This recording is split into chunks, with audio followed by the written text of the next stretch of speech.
5 amalan. Kalau terkumpul di hari Jumat ini, maka Allah Subhanahu wa taala akan catat dia termasuk penduduk surga biidznillah. Apa saja 5 amalan itu? Kita akan baca riwayatnya baru kita jelaskan. Ma'asyiral muslimin wal muslimat rahimani wa rahimakumullah. Riwayat hadis ini dari sahabat Abu Sa'id Al-Khudri radhiyallahu anhu dan disahihkan oleh Syekh Nasiruddin Al-Albani dalam kitab Shahihut Targhib. Kata Nabi sallallahu alaihi wasallam, khamsun man amilahunna fi yaumin katabahu Allahu min ahlil jannah. 5 perkara kata Nabi sallallahu alaihi wasallam, barang siapa yang mengamalkannya dalam satu hari, khususnya hari Jumat, katabahu Allahu min ahlil jannah, maka Allah Subhanahu wa taala akan catat dia termasuk dari penduduk surga. Kemudian Nabi sallallahu alaihi wasallam mengatakan, yang pertama, man ada maridah, siapa yang mengunjungi orang sakit. Kemudian yang kedua, wa syahida janazatan, dia hadir dalam proses fardu kifayah untuk mensalatkan dan menguburkan jenazah. Kemudian yang ketiga, wasama yauman, dia berpuasa dalam satu hari. Kemudian yang keempat, waraha yaumal Jumat, kemudian dia bergegas untuk melaksanakan Jumat. Dan yang terakhir, wa'ataqa raqabatan, dan dia pun memerdekakan budak. Maka 5 perkara ini, kata Rasul, katabahullahu min ahlil jannah, kalau bisa mengumpulkannya dalam satu hari di hari Jumat, maka Allah akan catat dia termasuk penduduk surga. Baik, kita akan uraikan satu persatu. Ma'asyiral muslimin wal muslimat rahimani wa rahimakumullah. Di zaman Nabi sallallahu alaihi wasallam, Rasul pernah mengumpulkan para sahabat. Kemudian Nabi sallallahu alaihi wasallam mengatakan, man asbaha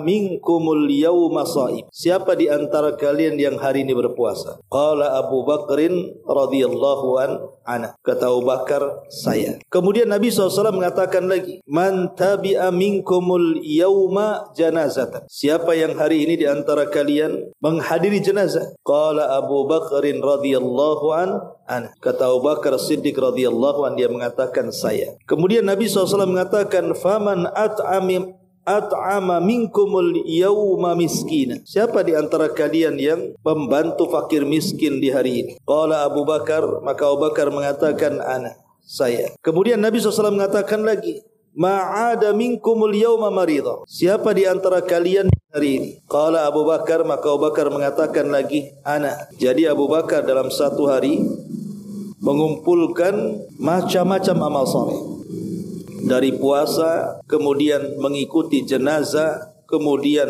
memberi makan fakir miskin, kemudian menjenguk orang yang sedang sakit. Kata Rasul, majtama'na fimri'in illa dakhalal jannah, tidaklah 4 perkara ini terkumpul pada seseorang dalam satu hari, maka Allah jamin dia termasuk penduduk surga. Artinya, ma'asyiral muslimin yang dimuliakan Allah Azza wa Jalla, dalam keseharian itu sebenarnya banyak peluang-peluang, jalan-jalan bahwa kita ini mudah sebenarnya masuk surga kalau kita mau melakukan. Dan pasti kalau ada keinginan untuk itu, Allah akan mudahkan. Hanya orang-orang yang malas saja, yang tidak ada kesungguhan untuk mencari surga, ya memang agak sulit untuk mencari jalan seperti ini. Tapi bagi orang-orang yang memang punya kehendak ingin masuk surga, maka Allah akan mudahkan itu jalan. Salah satunya hadis ini. Nabi SAW mengatakan, ada 5 perkara, kalau seandainya terkumpul pada seseorang, maka dicatat orang ini termasuk penduduk surga. Kemudian Rasul mengatakan, man ada maridah, siapa yang mengunjungi orang sakit.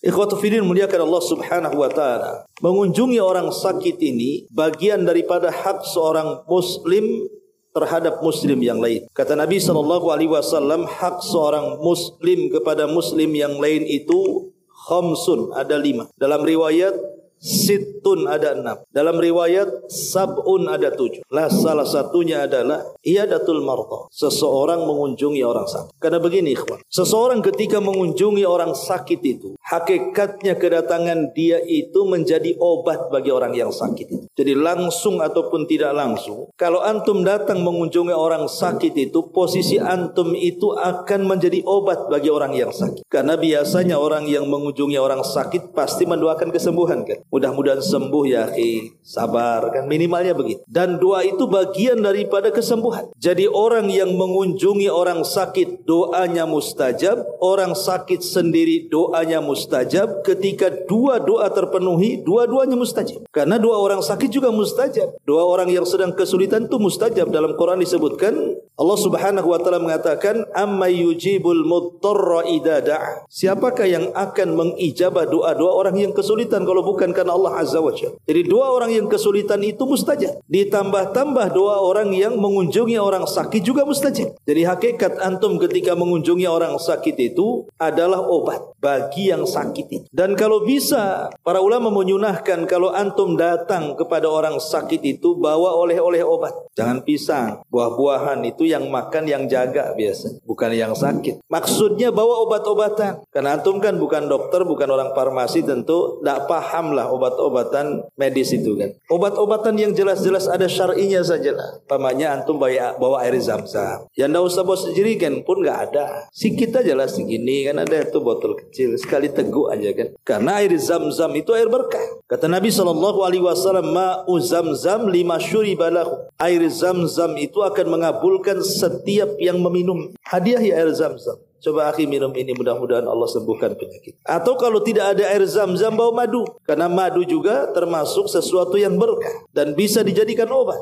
Atau habbatus sauda. Atau mungkin antum bawa orang yang bekam gitu ya. Itu yang kita ketahui ya. Secara syar'i yang ada dalilnya kan. Kalau secara medis itu kan urusan dokter. Jadi harusnya itu yang kita bawa kepada orang sakit. Alat-alat ataupun bahan-bahan yang bisa menyembuhkan selain daripada doa. Tentu doa juga diajarkan Nabi SAW. Kata Nabi SAW dalam riwayat Abu Dawud, "Man 'ada maridan lam yahdur ajaluhu faqala indahu sab'a mirari as'alullahal azim rabbal arshil azim an yashfiyaka illa afahullahu min dhalikal marad." Dalam hadis yang dikeluarkan Imam Abi Dawud dan disahihkan oleh Syekh Albani, kata Rasul, sesiapa yang mengunjungi orang sakit sebelum datang ajalnya, kemudian dia berdoa di sampingnya, kemudian antum baca doa ini berkali-kali, doanya pendek, as'alullaha al-azim rabbal arshil azim an yashfiyaka. Itu saja. Saya ulang, as'alullahal azim rabbal arshil karim an yashfiyaka. Artinya, aku memohon kepada Allah yang maha agung, pemilik arsy yang sangat besar, semoga Allah menyembuhkan. Doa ini isinya tawasul. Jadi kita bertawasul kepada nama-nama Allah agar supaya Allah menyembuhkan penyakit. Dan tawasul itu bisa menghilangkan kesulitan manusia. Kata Nabi SAW, kalau kita baca berulang-ulang kalimat ini, melainkan Allah akan menyembuhkan dari penyakitnya. Kalau memang Allah takdirkan. Tapi kalau sudah dibaca berkali-kali kok tak sembuh-sembuh, ya itu sudah takdir. Tapi kalau Allah Subhanahu wa taala berkehendak, maka akan disembuhkan penyakit. Hanya mengulang-ulang kalimat as'alullahal azim rabbal arshil azim an yashfiyaka. Terus diulang-ulang. Ya tentu ada doa-doa yang lainnya seperti umpamanya la ba'sa tahurun insyaallah, ataupun Allahumma rabban nas adhibil ba'si ashfi anta syafi la shifa ila shifauka shifaan la yughadiru saqama. Banyak doa-doa yang diajarkan Nabi SAW. Ma'asyiral muslimin wal muslimat rahimani wa rahimakumullah. Dan kita tahu bahwa banyak keistimewaan yang akan didapat itu bagi orang-orang yang mengunjungi orang sakit. Pertama, orang yang mengunjungi orang sakit itu akan dapat pahala besar, pahala yang sangat besar sekali. Dalam hadis Nabi SAW mengatakan, kata Nabi SAW, ma min muslim ya'udu musliman ghadwatan illa salla alaihi sab'una alfa malakin hatta yumsiya wa in adahu asyiyatan illa salla alaihi sab'una alfa malakin hatta yusbiha wa kana lahu kharifil jannah. Tidaklah seorang muslim yang menjenguk saudaranya muslim yang lain di pagi hari melainkan akan didoakan 70.000 malaikat. 70.000 malaikat, ikhwan, bukan sedikit ya. Itu mendoakan kita. Jadi kalau kita mengunjungi orang sakit di waktu pagi, maka kita akan mendapatkan doa 70.000 malaikat itu sampai sore. Dan kalau seandainya kita menjenguk di sore hari, maka dia akan didoakan oleh 70.000 malaikat sampai waktu pagi. Dan baginya kebun di tengah-tengah sorga. Kurang apa? Hadis ini dihasankan oleh Imam Ibn Hibban dan juga Syekh Albani rahimahullahu ta'ala dalam kitab Sahih Sunan Tirmidzi. Dua keutamaan besar di sini kan. Pertama, 70.000 malaikat mendoakan kebaikan, dan doanya malaikat mustajab. Mereka makhluk yang tidak pernah bermaksiat. Kalau berdoa ya mustajab lah. Yang kedua, kata Nabi SAW, wa kana lahu kharifun fil jannah, dan baginya akan mendapatkan kebun di tengah surga. Ini menunjukkan bahwa orang yang datang ke orang sakit itu akan mendapatkan pahala yang sangat besar.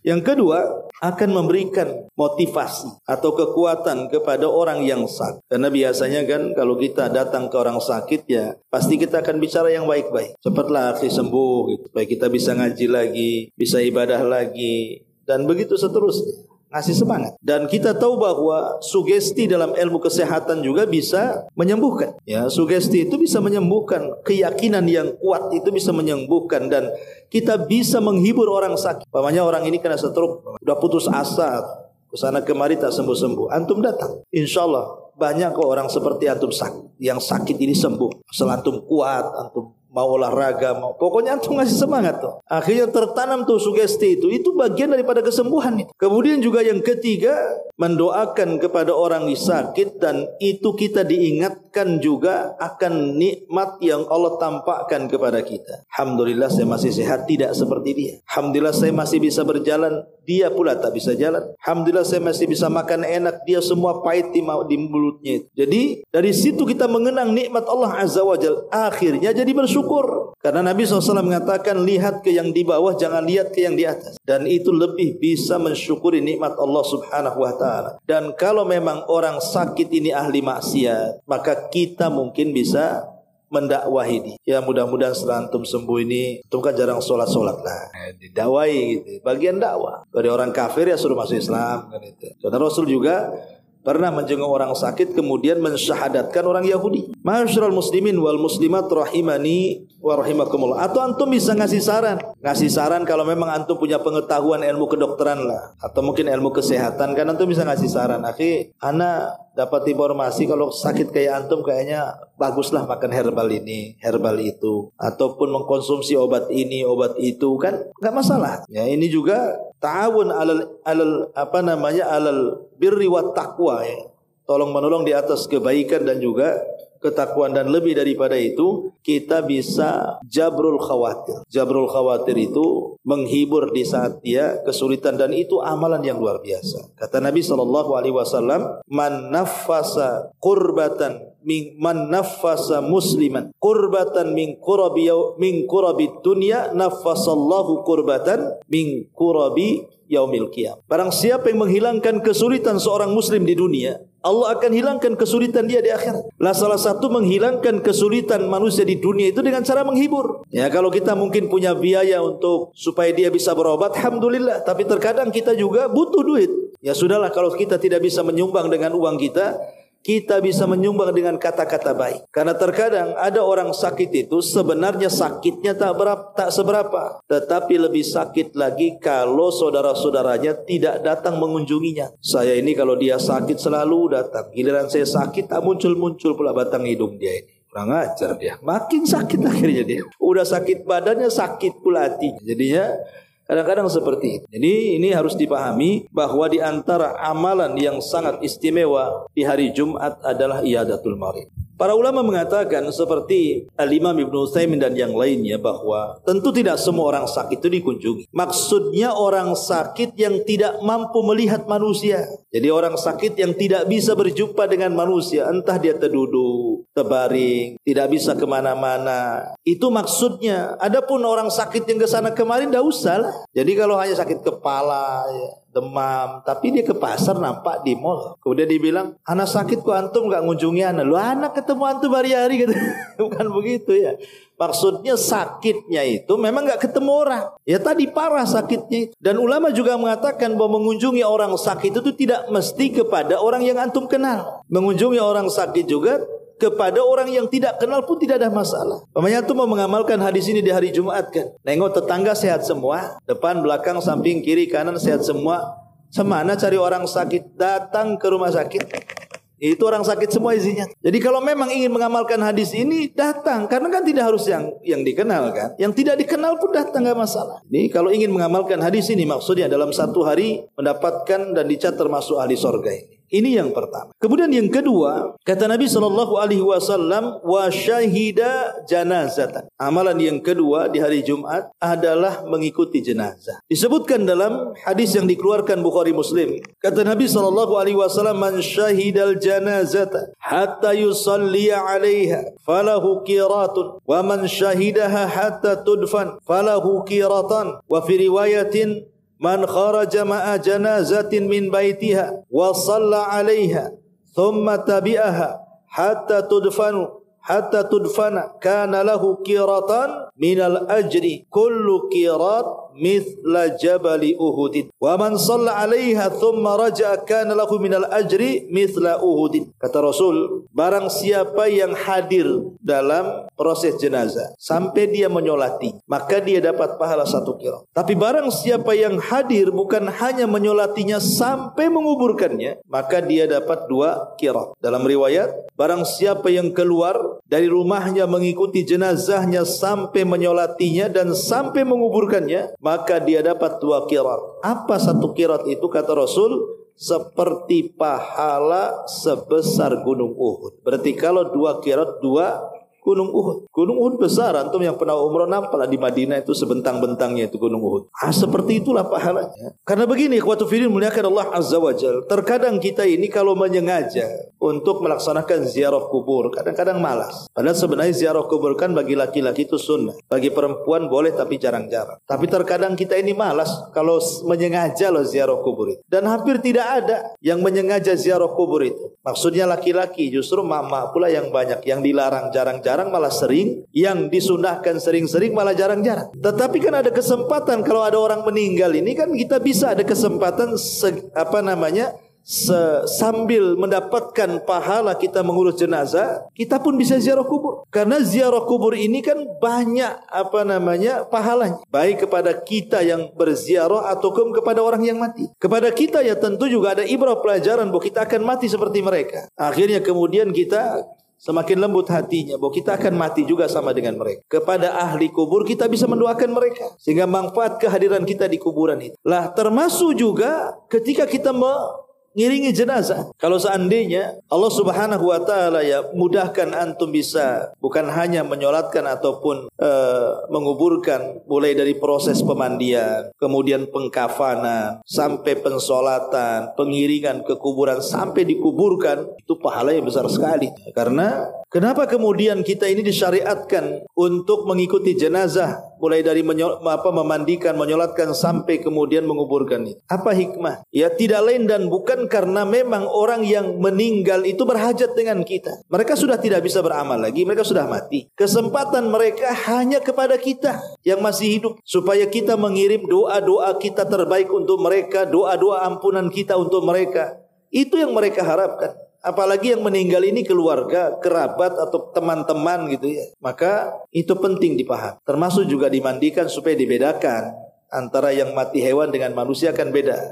Kalau manusia itu harus dihormati, dimandikan, dikafankan, dikasihkan wewangian supaya ada perbedaan. Ya, dan lebih daripada itu tentu mereka mengharapkan doa-doa kita. Lah masalahnya ada sebagian orang itu yang terkadang mereka meremehkan soal prosesi jenazah ini. Padahal Rasul mengatakan asri ubil jenazah. Segerakan jenazah itu dikuburkan. Tapi ada jenazah itu kadang-kadang sehari 2 hari dibiarkan. Alasannya nunggu keluarganya belum datang dari kampung, dari ini, dari itu. Akhirnya jenazah ini kemudian kasihan di rumahnya. Padahal Rasul mengatakan kalau dia orang baik, dengan menyegerakan jenazah itu berarti itu kebaikan bagi dia. Tapi kalau orang jahat berarti kita sudah menghilangkan kejahatan di rumah kita. Jadi dua-duanya baik. Kalau dia orang baik, kemudian kita tahan-tahan, kita zalim sama dia.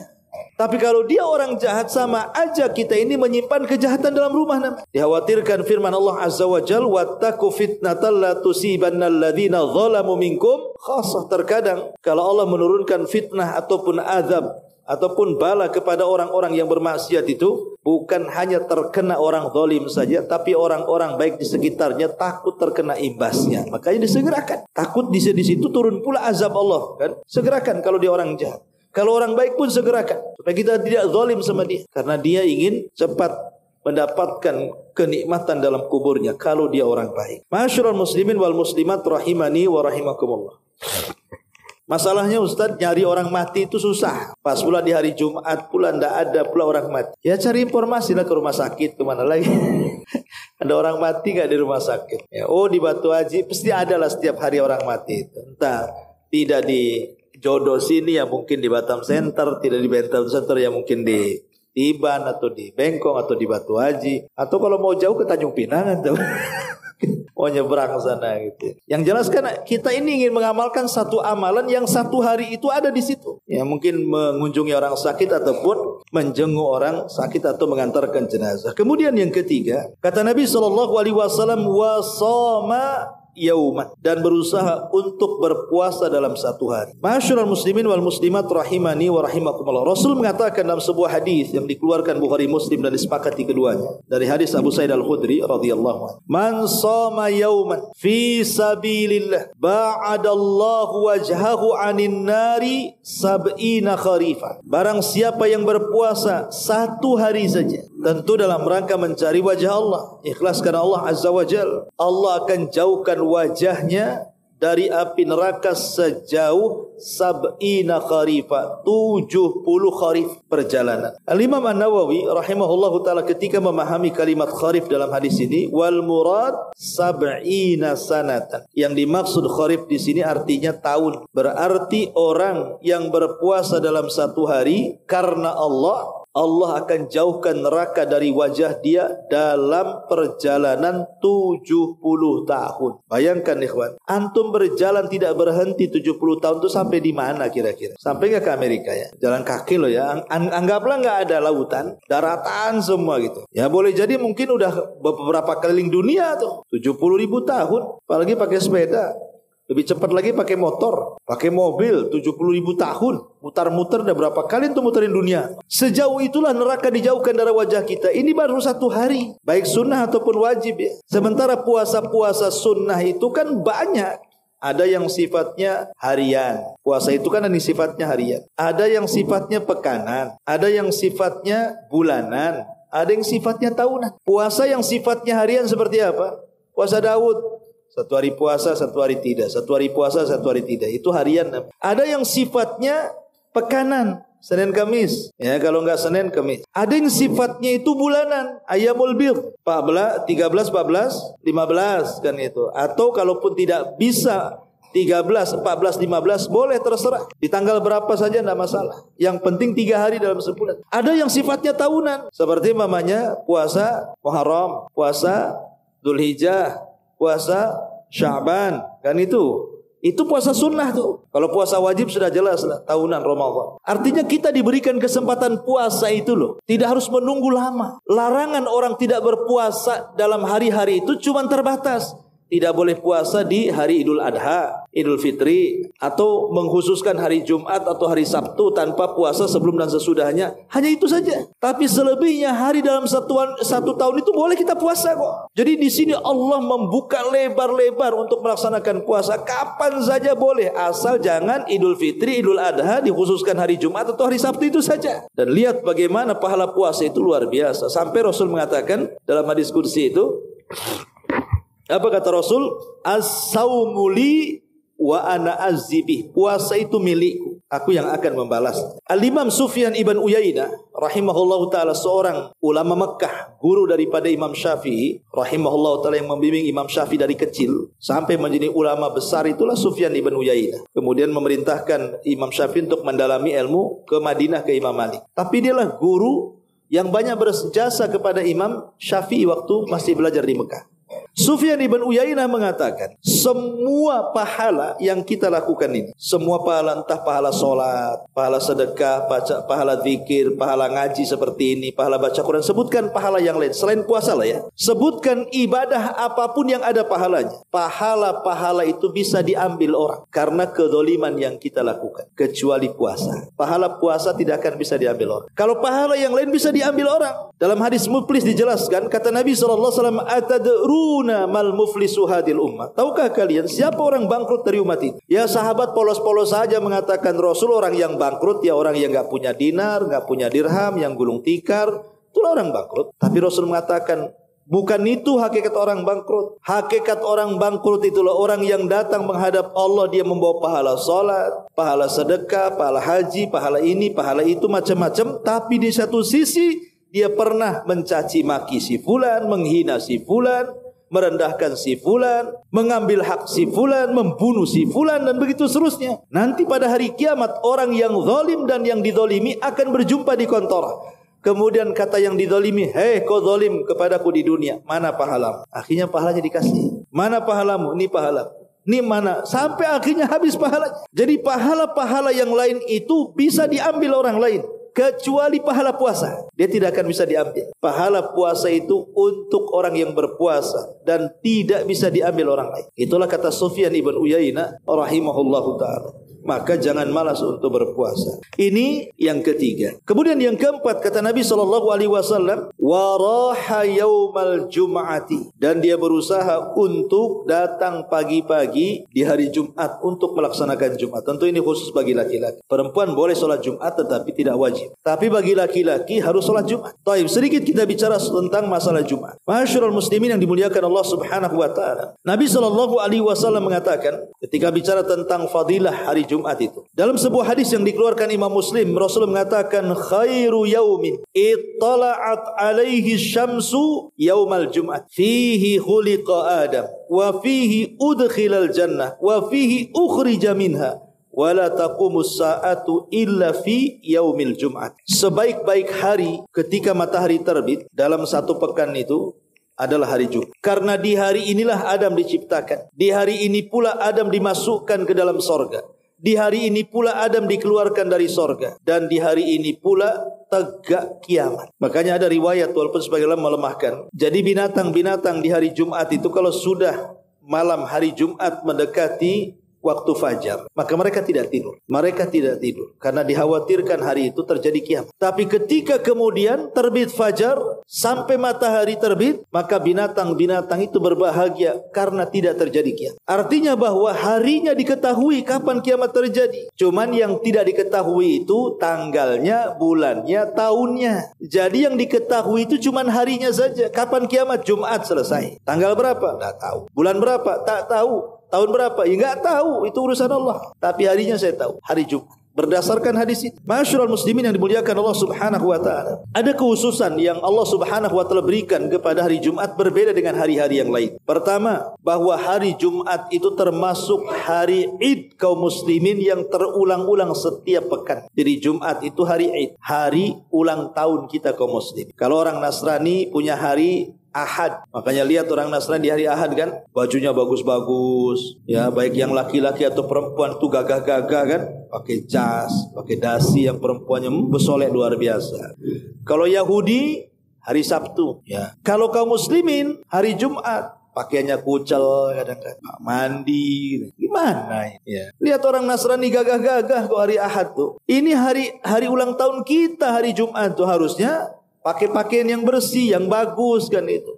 Ini hari Id kita yang terulang setiap pekannya. Ini yang pertama. Yang kedua, bahwa hari Jumat itu nanti di sorga disebut Yaumul Mazid, hari tambahan nikmat. Jadi setiap hari Jumat di sorga itu Allah akan menambah nikmat-nikmat yang ada di sorga kepada penduduk sorga. Jadi hari Jumat disebut Yaumul Mazid, sebagaimana Allah mengatakan dalam surah Qaf 35, waladaina mazid. Kemudian yang nomor 3, bahwa hari Jumat itu khairul ayyam, sebaik-baik hari dalam sepekan berdasarkan hadis tadi yang kita baca. Kemudian yang kelima, keutamaan orang yang melakukan amal di hari Jumat itu dicatat termasuk penduduk sorga, seperti hadis yang sedang kita bahas. Kemudian yang nomor 7, hari Jumat ini adalah hari di mana kesalahan-kesalahan kita ini mudah dihapuskan. Karena Rasul yang mengatakan al-jum'atu ilal jum'ati kafaratun lima bainahuma. Dari Jumat ke Jumat itu bisa mengkafarohkan dosa kita, menggugurkan dosa kita di antara Jumat ke Jumat itu kan. Kemudian yang nomor 8, bahwa berjalannya kita ini antum dari rumah ke masjid berjalan, itu pahala semua isinya. Kata Nabi sallallahu alaihi wasallam, "Man ghassala yaumal jum'ati waghtasal." Barang siapa yang membuat mandi di hari Jumat. Ada yang mengambil istimbat, man ghassal pakai tasdid, yang membuat mandi artinya yang tadinya tidak mandi jadi mandi. Seperti apa? Berhubungan suami istri. Nah, itu kan membuat mandi jadinya gitu. Jadi barang siapa yang berhubungan suami istri di malam Jumat atau di hari Jumat dan dia pun mandi Jumat, kemudian keluar dari rumahnya dalam rangka apa? Menuju masjid untuk melaksanakan Jumat bagi laki-laki. Tsumma bakkara wabtakar. Artinya berpagi-pagi buta dia datang menuju masjid. Wa masya walam yarkab. Jalan kaki dan tidak pakai kendaraan. Ya kalau dekat, kalau jauh ya susah juga antum. Dari jodoh pengen sholat di Jabal Uhud, antum niatnya sholat Jumat sampai sana sholat asar. Kejauhan sana kan ya. Ya maksudnya kalau dekat lah, kalau jauh ya pakai kendaraan. Kemudian kata Nabi SAW, wadana minal imam. Masuk masjid saja langsung mendekat kepada imam, bukan cari tiang. Ini masuk masjid cari tiang. Oh, ini udah alamat. Kemudian setelah dia mendekat kepada imam, fastama awalam yalghu. Betul-betul mendengarkan, tidak main-main. Fokus dengan apa yang khutbahkan khatib itu. Kana lahu bikulli khutwatin amila sanata ajri kana bikulli khutwah. Maka setiap langkah-langkah dia itu amila sanati ajri siyamiha wa qiyamiha. Maka dia dapat pahala puasa setahun dan sholat malam setahun. Siapa yang bisa sholat malam setiap malam? Siapa yang bisa puasa sunnah setiap hari? Itu tidak bisa. Setahun loh ya. Tapi cukup melaksanakan ini saja, itu kita sudah dapat pahala sedemikian besar. Dan ini kekhususan hari Jumat. Kemudian juga di antara kekhususan hari Jumat, orang yang meninggal di hari Jumat atau di malam Jumat itu, maka itu termasuk alamat husnul khotimah kalau dia orang baik. Jadi kalau dia orang soleh, orang taat, Allah pilihkan hari kematian hari Jumat, berarti itu tanda-tanda husnul khotimah. Dia kalau dia orang jahat ya enggak bisa kan. Enggak pernah sholat, Ustaz. Tapi matinya hari Jumat, husnul khotimah enggak?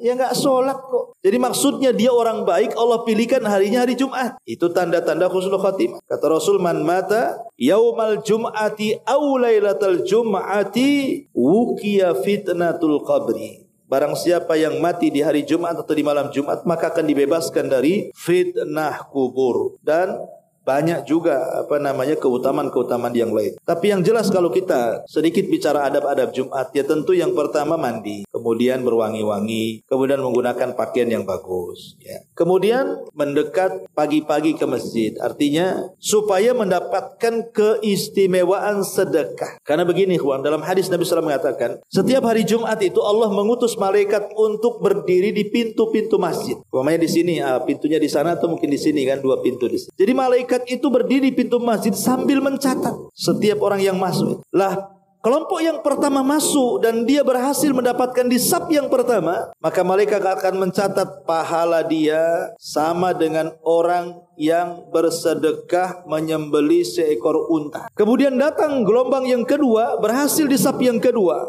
dicatat malaikat pahala dia sama dengan berkurban seekor sapi. Kemudian datang gelombang ketiga, kemudian dicatat pahala dia sama dengan berkurban seekor kambing. Kemudian saf yang keempat, pahala dia sama dengan berkurban seekor ayam. Kemudian yang kelima, pahala dia sama dengan berkurban telur ayam. Cuma 5 saja. Unta, sapi, kambing, ayam, telur. Berarti udah ke belakang apa?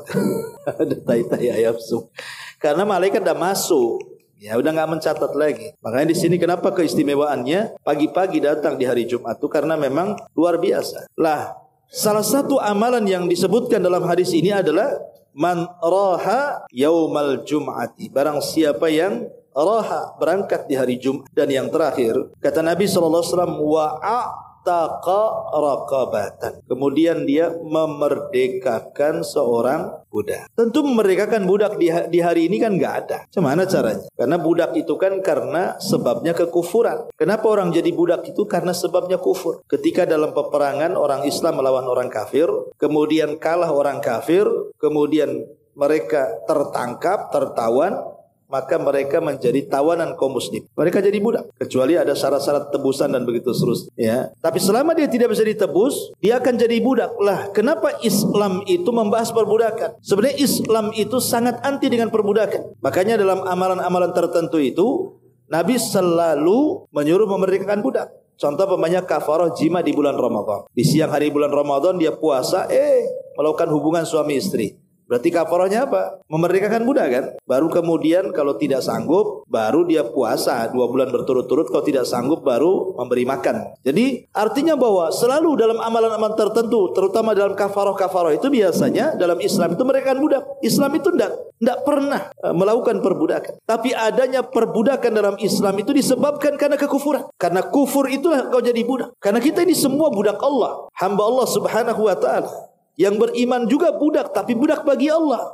Tapi kalau dia kufur, selain dari budaknya Allah, budaknya manusia juga. Jadi sebabnya itu kekufuran. Tetapi walaupun sekarang mungkin tidak ada perbudakan, tenang, ada amalan-amalan yang bisa kita lakukan yang sama dengan memerdekakan budak. Seperti apa contohnya? Contohnya kata Nabi SAW, man qata'a tamimatan an insanin kana ka'idli raqabatin. Barang siapa yang memutus sebuah tali jimat dari diri seseorang, maka seolah-olah dia sudah membebaskan perbudakan. Jadi kita bisalah membuang jimat-jimat. Dengan membuang jimat, pemanya ada kawan nih, dia batu akiknya banyak. Kok banyak batu akiknya akik? Iya. Apa faedah batu akik? Oh enggak, ini gaya-gaya aja. Oh berarti enggak pakai jimat kan? Oh ini yang ini penglaris yang ini. Yang ini. Nah, ini kalau udah main satu-satu tuh, ini penglaris, ini pelet, ini itu. Wah, itu udah jimat. Antum sarankan suruh buang. Kalau antum memang berkuasa, ambil tangannya, ambil batu akiknya, buang kalau antum sanggup.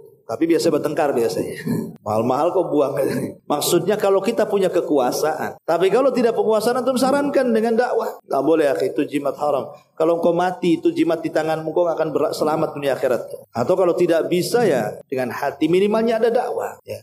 Ini amalan yang pertama. Amalan yang kedua, hadis Abu Hurairah radhiyallahu anhu. Nabi mengatakan, "Man qala la ilaha illallah wahdahu la syarika la, lahul mulku wa lahul hamdu, yuhyi wa yumiitu wa huwa ala kulli syai'in qadir." Siapa yang mengatakan la ilaha illallah wahdahu la syarika la, lahul mulku wa lahul hamdu, yuhyi wa yumiitu wa huwa ala kulli syai'in qadir, dalam satu hari itu 100 kali berzikir seperti ini, maka seolah-olah dia telah memerdekakan 10 orang budak. 10 orang budak itu banyak, mahal budak itu ya. Jadi amalan yang kedua berzikir dengan bacaan yang sudah ditetapkan Rasul, la ilaha illallah wahdahu la syarika la, lahul mulku wa lahul hamdu, yuhyi wa yumiitu wa huwa ala kulli syai'in qadir. Ataupun hadis dari Ummu Hani radhiyallahu anha, dia mengatakan, aku datang kepada Rasul, ataitun Nabiya sallallahu alaihi wasallam, aku datang kepada Rasul, kata Ummu Hani, faqultu, dan aku katakan, ya Rasulullah, dullani ala amalin fa inni qad kaburat wa dha'ufat wa baduna. Rasul, tunjukkanlah kepadaku satu amalan. Saya ini sudah tua, sudah renta, sudah tidak muda lagi, sudah lemas. Janganlah kau berikan amalan yang berat. Bisa enggak kau tunjukkan kepadaku amalan yang ringan bagi usia seusiaku itu? Maka Nabi SAW mengatakan kepada Ummu Hani, kabbirillaha mi'ata marrah, wahmadillaha mi'ata marrah, wasabbihillaha mi'ata marrah, khairun min mi'ati farasin muljamin musrajin fi sabilillah, wa khairun min mi'ati badanatin, wa khairun min mi'ati raqabatin. Kata Rasul, wahai Ummu Hani, bertakbirlah 100 kali, memujilah Allah alhamdulillah 100 kali, bertasbihlah subhanallah 100 kali dalam satu hari maksudnya. Lihat pahalanya. Itu lebih baik kata Rasul dibandingkan 100 kuda perang yang digunakan di jalan Allah. Itu lebih baik dibandingkan 100 unta yang disedekahkan. Itu lebih baik dibandingkan 100 budak yang diberdekakan. Nah, jadi bisa juga kita ini mendapatkan pahala memerdekakan budak dengan cara seperti ini. Baca tasbih, takbir, takbir, kemudian tahmid, kemudian tasbih, masing-masing 100 kali dalam satu hari satu malam. Wallahu a'lam bishawab. Ikhwan, ini yang bisa saya sampaikan.